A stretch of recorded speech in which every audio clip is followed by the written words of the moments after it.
Please subscribe our channel and also press the bell icon for more updates.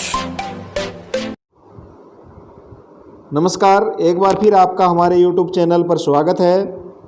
आज हम कक्षा 11 की पाठ्य पुस्तक विश्व इतिहास के कुछ विषय में अध्याय 2 का दूसरा पाठ पढ़ने जा रहे हैं। दक्षिणी मेसोपोटामिया का शहरीकरण, मंदिर और राजा।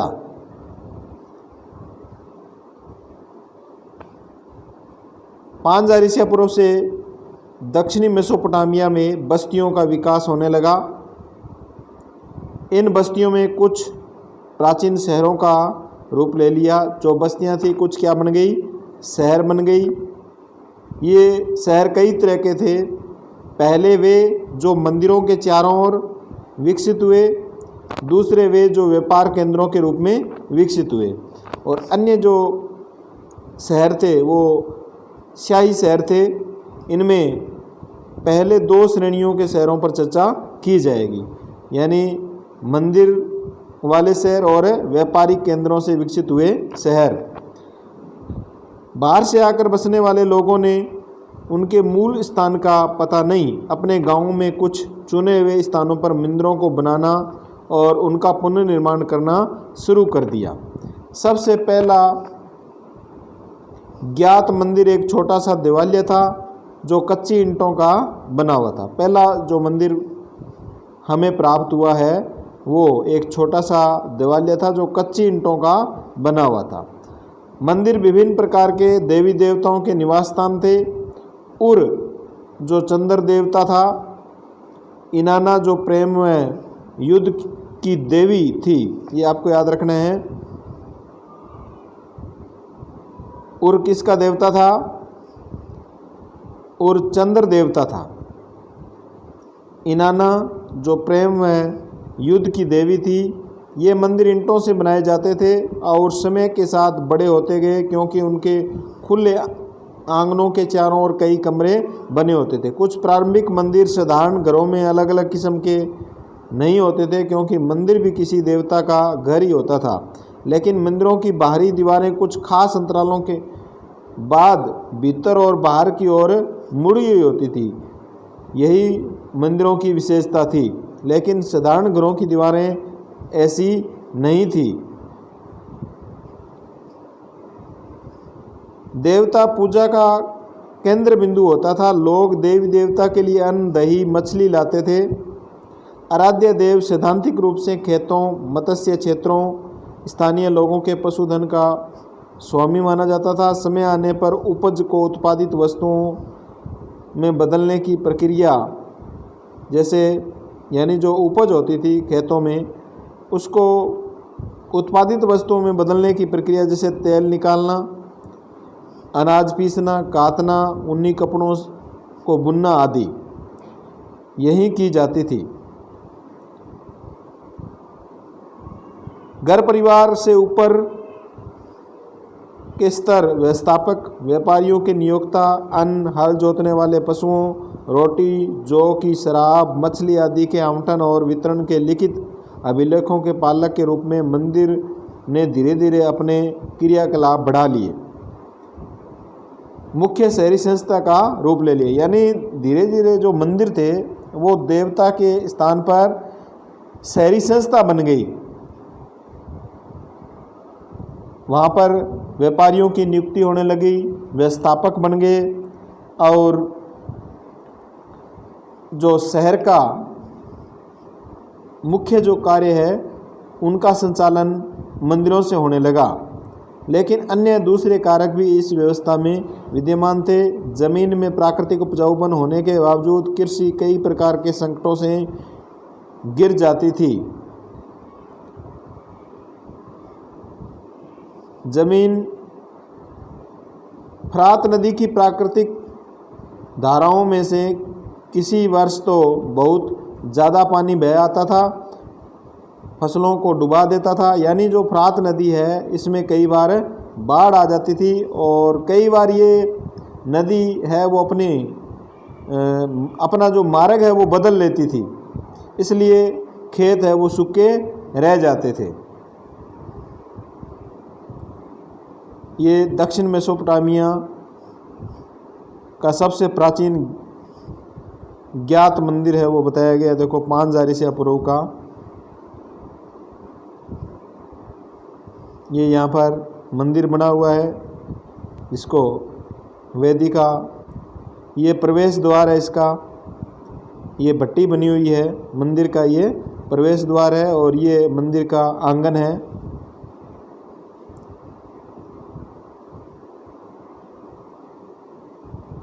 ये इसको मंदिर को विस्तृत रूप से ये हमें खुदाई से प्राप्त होता है। देखो 3000 ईसा पूर्व में निर्मित एक मंदिर, खुला हुआ आंगन, बाहरी व भीतरी भाग है।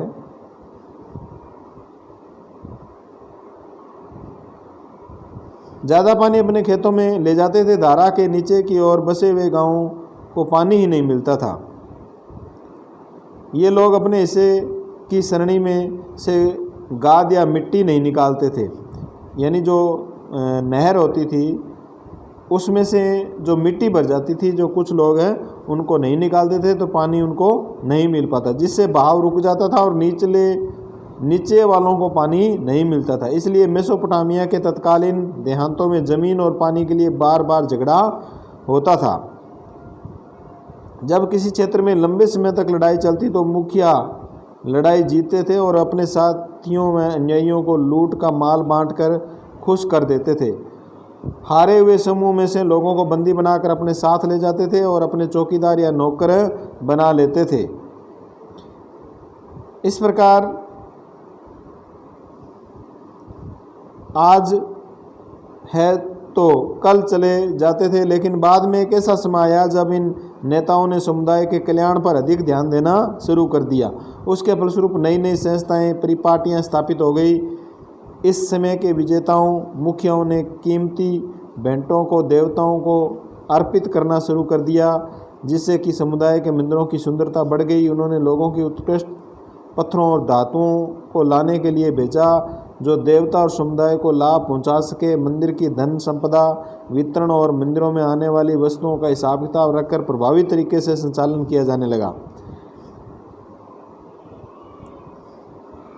एन मरकर से जुड़ी कविताएं व्यक्त करती है कि इस व्यवस्था ने राजा को ऊंचा स्थान दिलाया, समुदाय पर उसका पूर्ण नियंत्रण स्थापित हो गया। हम पारस्परिक हितों को सुदृढ़ करने वाले विकास के एक ऐसे दौर की कल्पना कर सकते हैं जिससे मुखिया लोगों ने ग्रामीणों को अपने पास बसने के लिए प्रोत्साहित किया, जिससे कि वे आवश्यकता पड़ने पर तुरंत अपनी सेना इकट्ठी कर सके। यानी उस समय राजा ने जो ग्रामीण लोग थे उनको अपने पास में ही रखा, पास में ही उनको बसाया, ताकि अचानक युद्ध में सेना की ज़रूरत पड़ने पर उनको इकट्ठा कर सके। इसके अलावा लोग एक दूसरे के आसपास रहने से स्वयं को अधिक सुरक्षित महसूस करते थे। उरुक, जो उन दिनों सबसे पुराने मंदिर नगरों में से एक था, उरुक नगर का नाम आपको याद रखना है। उरुक नगर से हमें सशस्त्र वीरों और उनसे हताहत हुए शत्रुओं के चित्र मिलते हैं और सावधानीपूर्वक किए गए पुरातात्वीय सर्वेक्षणों से पता चलता है कि 3000 ईसा पूर्व के आसपास जब उरुक नगर का 250 हेक्टेयर भूमि में विस्तार हुआ तो उसके कारण दर्जनों छोटे छोटे गांव उजड़ गए और बड़ी संख्या में आबादी का विस्थापन हुआ। उसका यह विस्तार शताब्दियाँ बाद फले फूले मोहनजोदड़ो नगर से भी दुगना था। यह भी उल्लेखनीय तथ्य है कि उरुक नगर की रक्षा के लिए उसके चारों ओर काफ़ी पहले ही एक सुदृढ़ प्राचीर बना दी गई थी, यानी दीवार बना दी गई थी। उरुक नगर 4200 ईसा पूर्व से 400 ईस्वी तक बराबर अपने अस्तित्व में बना रहा और उस दौरान 2800 ईसा पूर्व के आसपास वह बढ़कर 400 हेक्टेयर में फैल गया। पहले 200 हेक्टेयर था, फिर कितना हो गया, 400 हेक्टेयर फैल गया। युद्धबंदियों और स्थानीय लोगों को अनिवार्य रूप से मंदिर का अथवा प्रत्यक्ष रूप से शासक का काम करना पड़ता था। यानी जो युद्धबंदी थे, गुलाम बनाए हुए थे, उनको मंदिर का कार्य करना पड़ता था अनिवार्य रूप से, और शासक का भी काम करना पड़ता था। कृषि कर भले ही न देना पड़े पर काम करना पड़ता था। जिन्हें काम पर लगाया जाता था उन्हें काम के बदले अनाज भी दिया जाता था। तो काम फ्री में नहीं करवाया जाता था राजा के द्वारा, तो क्या दिया जाता था? खाने के लिए अनाज दिया जाता था। सैकड़ों ऐसी राशन सामग्री सूचियाँ मिलती है जिनमें काम करने वालों लोगों के नाम आगे उन्हें दिए जाने वाले अनाज, कपड़े, तेल आदि की मात्रा लिखी गई है। एक अनुमान के अनुसार इन मंदिरों में एक मंदिर बनाने के लिए 1500 आदमियों ने 5 साल तक प्रतिदिन 10 घंटे काम किए। ये विवरण दिए गए। जैसे आजकल नरेगा चलता है ना, वैसे मंदिरों का निर्माण या सार्वजनिक कार्य है, इसी प्रकार उसमें भी करवाया जाता था। शासक के हुक्म से आम लोग पत्थर खोदते, धातु खनिज लाने, मिट्टी से ईंटें तैयार करने, मंदिर में लगाने, सुदूर देश में जाकर मंदिर के लिए उपयुक्त सामान लाने के कामों में जुटे रहते थे। इसकी वजह से 3000 ईसा पूर्व के आसपास उरुक में खूब तकनीकी की प्रगति हुई। अनेक प्रकार के शिल्पों के लिए कांस्य के औजारों का प्रयोग होता था। वास्तुविदों ने ईंटों के स्तंभों को बनाना सीख लिया था, क्योंकि उन दिनों बड़े कमरों की छतों के बोझ को संभालने के लिए सहतीर बनाने हेतु उपयुक्त लकड़ी नहीं मिलती थी। सैकड़ों लोगों को चिकनी मिट्टी के शंकु कोन पकाने में काम लगे, यानी ईंटें बनाई जाने लगी जिनको रख करके अलग अलग रंग भर के मंदिरों की दीवारों में लगाया जाता था, जिससे कि दीवारें विभिन्न रंगों से सुशोभित हो जाती थी। मूर्ति कला के क्षेत्र में भी उच्च कोटि की सफलता प्राप्त की गई। इस कला के सुंदर नमूने आसानी से उपलब्ध होने वाली चिकनी मिट्टी की अपेक्षा अधिकतर आयातित पत्थरों से तैयार किए जाते थे। तभी प्रौद्योगिकी के क्षेत्र में भी एक युगांतकारी परिवर्तन आया, जो शहरी अर्थव्यवस्था के लिए अत्यंत उपयुक्त साबित हुआ। कुम्हार ने चाक का निर्माण किया। आगे चलकर इस चाक से कुम्हार की कार्यशाला में एक साथ बड़े पैमाने पर दर्जनों एक जैसे बर्तन आसानी से बनाए जाने लगे। ये देखो, ये जो चित्र दिखाया गया है, इसमें एक व्यक्ति यहाँ, ये देखो तीर धनुष है, और इससे ये यहाँ शेर का चित्र बनाया गया है, जिससे ये इस पर शिकार करने के लिए चलाता है। और फिर दूसरा जो चित्र है, ये इसमें इसके पास भाला है, और भाला से ये शेर का शिकार कर लेता है।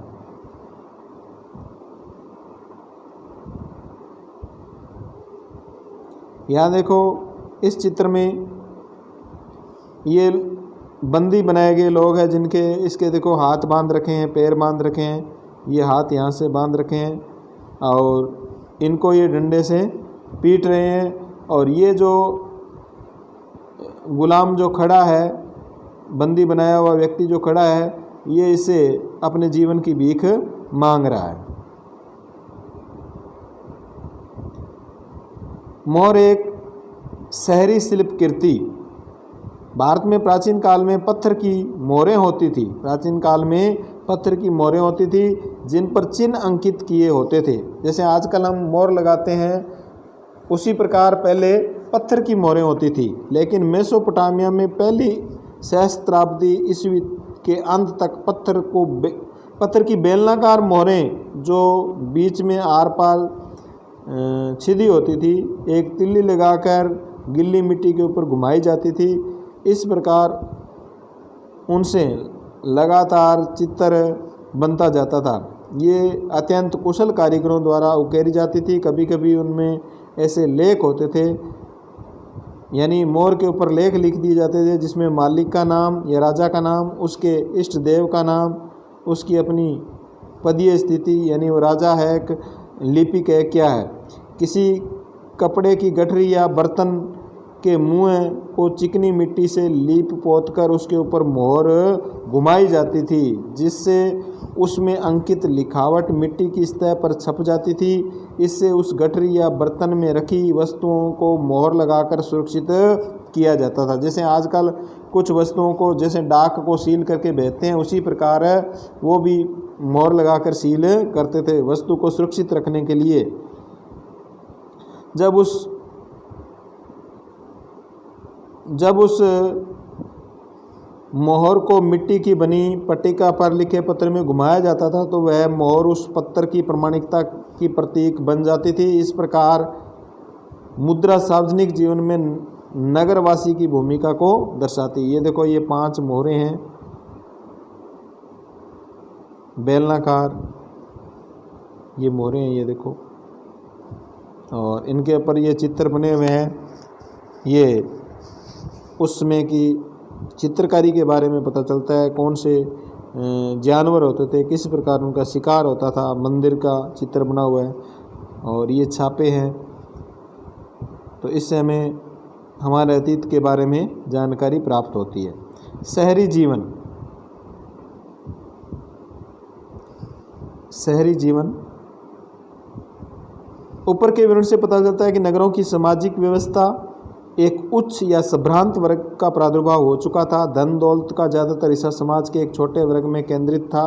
इस बात की पुष्टि इस तथ्य से है कि बहुमूल्य चीज़ें जैसे आभूषण, सोने के पात्र, सफ़ेद सीपियाँ, लाजवर्द, जड़े हुए लकड़ी के वाद्य यंत्र, सोने के सजावटी खंजर आदि विशाल मात्रा में उर में राजाओं और रानियों की कुछ कब्रों या समाधियों में उनके साथ दफनाई गई मिली है।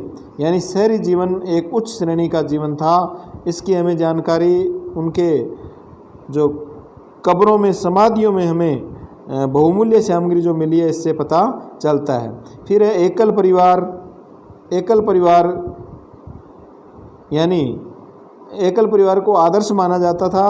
एक शादीशुदा बेटा और उसका परिवार अक्सर अपने माता पिता के साथ ही रहा करते थे। पिता परिवार का मुखिया होता था।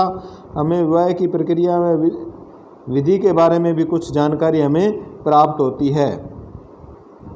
ये विवाह की रस्म के बारे में भी, और एक साथ बैठकर खाना खाते थे, फिर मंदिर में जाते थे। नववधू को उसकी सास लेने आती थी, वधू को उसके पिता द्वारा उसकी दाया हिस्सा दिया जाता था। यानी ये जो प्रक्रिया दहेज वगैरह, वो उसमें भी लेन देन की प्रक्रिया चलती थी। और शहरों की जो गलियां हैं वो टेढ़ी मेढ़ी व संकरी गलियां खुदाई में पाई गई है। 1930 के दशक में जो खुदाई हुई है, और अनाज को वो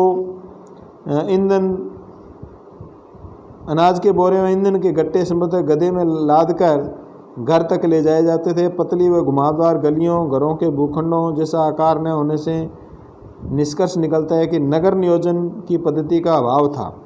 यानी जैसे सिंधु घाटी सभ्यता के लोग नगर नियोजन, जैसे कालीबंगा जो सभ्यता है उसमें नगर जो सुव्यवस्थित ढंग से, और सड़कें हैं वो 90 डिग्री के कोण पर काटती हुई बनाई गई है, वैसा मेसोपोटामिया के शहरों में नहीं है। इस प्रकार ये देखो, ये मेसोपोटामिया का शहर है। इसमें ये जो गलियां हैं वो टेढ़ी मेढ़ी इस प्रकार बनी हुई है। 90 डिग्री के कोण से इनमें गलियां नहीं बनी हुई है। फिर है पशु चारक क्षेत्र में एक व्यापारिक नगर। पशु चारक क्षेत्र में एक व्यापारिक नगर 2000 ईसा पूर्व के बाद मारी नगर शाही राजधानी के रूप में खूब फला फूला। ये मारी नगर के बारे में बताया गया है, जहाँ पर खेती और पशुपालन साथ साथ चलते थे। मारी राज्य में वैसे तो किसान और पशुचारक दोनों तरह के लोग रहते थे, लेकिन उस प्रदेश का अधिकांश भाग भेड़ बकरी चराने के लिए ही काम में लाया जाता था। पशुचारकों को जब अनाज, धातु के औजारों आदि की जरूरत पड़ती थी तब वे अपने पशुओं और उनके पनीर, चमड़ा, मांस आदि के बदले में चीज़ें प्राप्त करते थे। यानी पशुचारक है वो अपने पशुओं के बदले जो भी उनको आवश्यकता होती थी वो सामान प्राप्त करते थे। ये फरात नदी है और यहाँ पर ये जो हरा रंग है, यहाँ पर बाढ़ का ये क्षेत्र है, ये कृषि का क्षेत्र है। इस प्रकार ये पठारी भाग है इधर।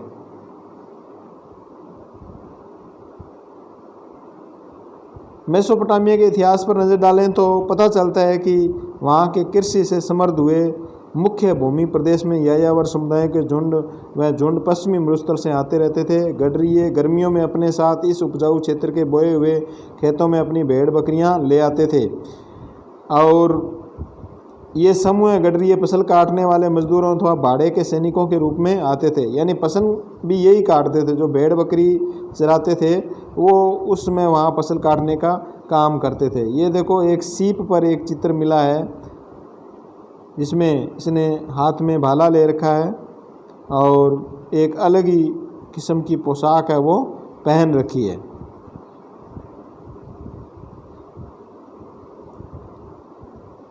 मारी में जिमरिलिम का राजमहल, ये राजमहल का मेसोपोटामिया में मारी जो शहर है उसमें जिमरिलिम का राजमहल बताया गया। देखो किस प्रकार सिंहासन कक्ष इसमें बना हुआ है।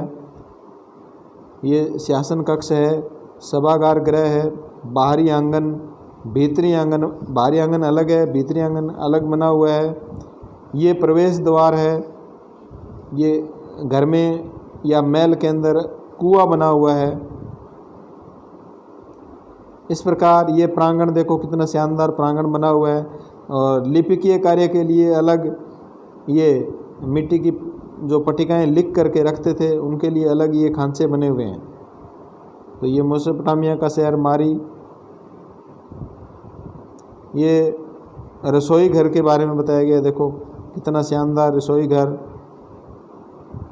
शौचालय और स्नान गृह यहाँ बनाया गया है। शहरी निवास, कार्यशाला और रसोई का शानदार चित्र यहाँ दिया गया है। देखो और इस प्रकार ये दीवार बनी हुई है। इस दीवार पर मेसोपोटामिया के उस समय के जो प्राचीन काल के जो लोग थे उनकी चित्रकारी देखो। वो उसमें क्या है, ये मोबाइल वगैरह ये तो थे नहीं, उनका एक ही काम था चित्रकारी करना, शिकार करना, पशुपालन करना और कृषि करना, ये कार्य करते थे। और जो समय बचता था उसमें वो चित्रकारी करते। देखो कितनी शानदार उन्होंने चित्रकारी की है।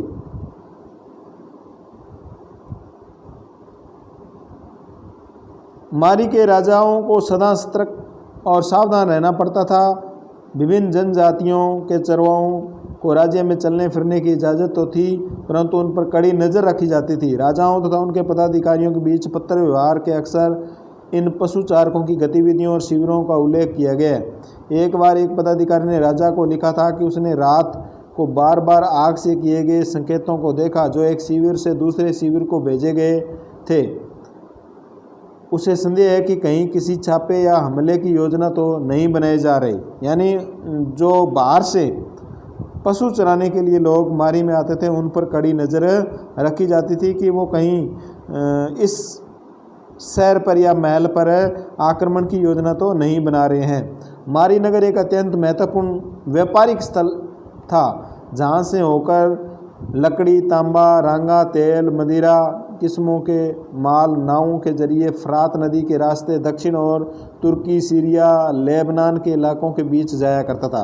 यानी मेसोपोटामिया का जो शहर मारी था वहाँ से तुर्की, सीरिया, लेबनान में वस्तुएं बिकने के लिए जाती थी। मारी नगर व्यापार के बल पर समृद्ध शहरी केंद्र का एक अच्छा उदाहरण है। दक्षिणी नगरों की घिसाई पिसाई के पत्थर, चक्कियाँ, लकड़ी, शराब, तेल, पीपे ले जाने वाले जलपोत मारी में रुका करते थे। मारी के अधिकारी जलपोत पर जाया करते थे, उस पर लदे हुए सामान की जांच करते थे। एक नगदी में 300 मदिरा के पीपे रखे जा सकते थे। उसे आगे बढ़ने की इजाज़त देने से पहले उसमें लदे माल की कीमत 10% प्रभार वसूल करते थे। ये भी देखो टैक्स लगता था, उसमें भी टैक्स लगता था जो एक विशेष किस्म की नौकाओं में आता था। सबसे महत्वपूर्ण बात यह है कि कुछ पट्टिकाओं में साइप्रस के द्वीप अलासिया से आने वाले तांबे का भी उल्लेख मिलता है। यानी पट्टिकाओं पर ये इतिहास लिखा हुआ है उसमें का। परंतु रांगे का भी व्यापार होता था क्योंकि कांसा, औजार और हथियार बनाने के लिए मुख्य औद्योगिक सामग्री थी, इसलिए इसके व्यापार का बहुत महत्व था। इस प्रकार यद्यपि मारी राज्य सैनिक दृष्टि से उतना सबल नहीं था, परंतु व्यापार और समृद्धि के मामले में अद्वितीय था। यानी इसकी सेना इतनी मजबूत नहीं थी मारी की, जितनी यहाँ का जो व्यापार और समृद्धि थी। मेसोपोटामिया के नगरों की खुदाई, तो मेसोपोटामिया के नगरों की खुदाई के बारे में इसमें बताया गया है कि खुदाई में क्या क्या सामान मिला है, उसमें किस प्रकार की गलियां, दीवारें और पुरातत्वविदों ने किस प्रकार उनको खोद के निकाला है, तो ये आपको पढ़ लेना है।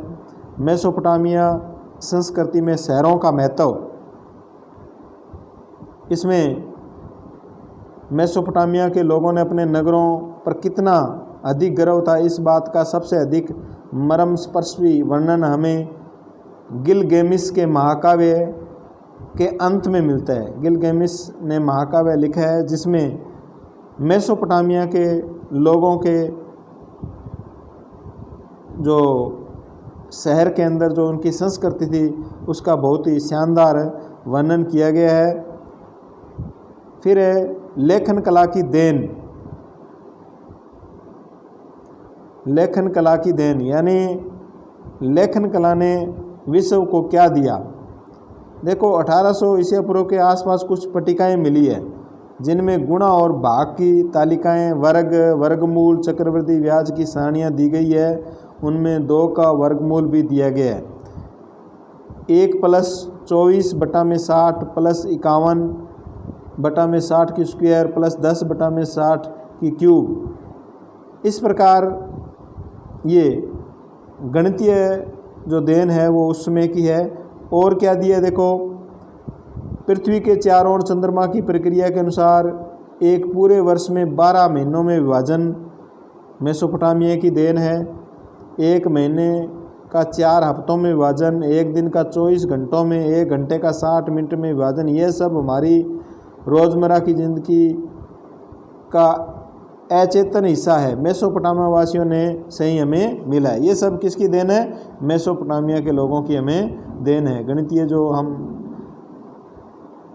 जानकारी हमें प्राप्त होती है। फिर है जब कभी सूर्य और चंद्र ग्रहण होते थे तो वर्ष, मास व दिन के अनुसार उनके घटित होने का हिसाब रखा जाता था। इस प्रकार रात को आकाश में तारों और तारामंडल की स्थिति पर बराबर नज़र रखते हुए उनका हिसाब रखा जाता था।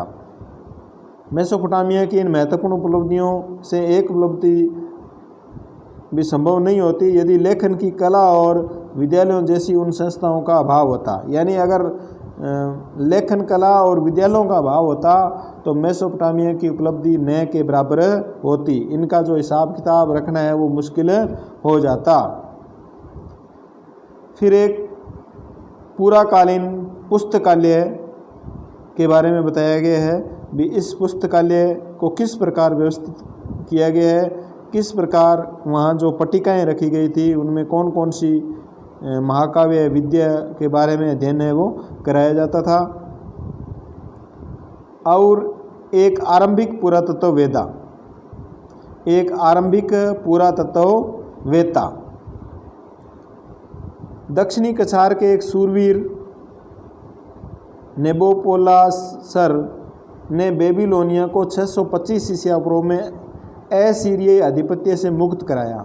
उसके उत्तराधिकारियों ने अपने राज्य क्षेत्र का विस्तार किया और बेबीलोन में भवन निर्माण की परियोजनाएं पूरी की। यानी एक पुरातत्ववेत्ता था, उसने असीरियाई के अंदर बेबीलोनिया में जो असीरियाई आधिपत्य था उसको मुक्त कराया। उस समय से लेकर 539 ईस्वी पूर्व में ईरान के एकेमेनिड लोगों द्वारा विजित होने के बाद 331 ईसा पूर्व सिकंदर से पराजित होने तक बेबीलोन दुनिया का एक प्रमुख नगर बना रहा। इसका क्षेत्रफल 850 हेक्टेयर से अधिक था। इसकी 4 दीवारी तिहरी थी। इसमें बड़े बड़े राजमहल और मंदिर 3-4 दीवारी बनी हुई थी ताकि इस पर कोई आक्रमण न कर सके। एक जिगुरात यानी सीढ़ीदार मीनार थी और नगर के मुख्य अनुष्ठान केंद्र तथा शोभा यात्रा के लिए एक विस्तृत मार्ग बना हुआ था। इसके व्यापारिक घराने दूर दूर तक अपना कारोबार करते थे। इसके गणितज्ञ और खगोलविद ने अनेक नई खोजें की थी।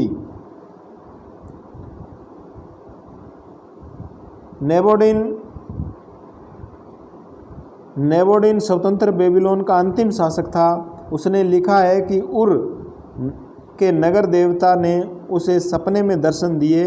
उसे सुदूर दक्षिण के उस पुरातन नगर का कार्यभार संभालने के लिए एक महिला पुरोहित को नियुक्त करने का आदेश दिया। उसने लिखा, चूंकि बहुत लंबे समय से उच्च महिला पुरोहित का प्रतिष्ठान भुला दिया गया था, उसके विशिष्ट लक्षणों को कहीं नहीं बताया गया। मैंने दिन पर दिन उसके बारे में सोचा। वह आगे कहता है कि उसे एक बहुत पुराने राजा का पटलेख मिला। उस पर उसने महिला पुरोहित की आकृति अंकित देखी। उसने उसके आभूषणों और वेशभूषा को ध्यानपूर्वक देखा। फिर उसने अपनी पुत्री को वैसी ही वेशभूषा से सुसज्जित कर महिला पुरोहित के रूप में प्रतिष्ठापित किया। यानी उसके सामने उसको एक सपना आया था भी महिला पुरोहित को आपको रखना है, लेकिन उसने महिला पुरोहित को कभी उसके बारे में सोचा ही नहीं था। तो अचानक उसको क्या मिलता है, एक पटलेख मिलता है और उसमें एक महिला पुरोहित का चित्र बना हुआ है। तो वह अपनी पुत्री को वैसा ही वेश धारण करके महिला पुरोहित के रूप में प्रतिष्ठित करता है। एक अन्य अवसर पर नेबोनिडस के आदमी उसके पास एक टूटी हुई मूर्ति लाए जिस पर अक्कद के राजा सारगोन का नाम खुदा था। नेबोडिन और निस्संदेह अनेक बुद्धिजीवियों ने भी प्राचीन काल के इस महान राजा के बारे में सुना था। नेबोडिन ने यह महसूस किया कि उसे उस मूर्ति की मरम्मत करानी चाहिए। वह लिखता है कि देवताओं के प्रति भक्ति और राजा के प्रति अपनी निष्ठा के कारण मैंने कुशल शिल्पियों को बुलाया और उसका खंडित सिर बदलवा दिया। तो जो मूर्ति टूटी हुई थी ना, उसको नेबोनिड्स ने पुण्य है वो तैयार करवा दिया, उसका पुनर्निर्माण करवा दिया। ये काल रेखा है। फिर इसके क्वेश्चन आंसर आपको करने हैं, तो इसको ध्यानपूर्वक आप पढ़ें और इसके प्रश्न उत्तर है वो नेक्स्ट वीडियो में आपको बताए जाएंगे। धन्यवाद।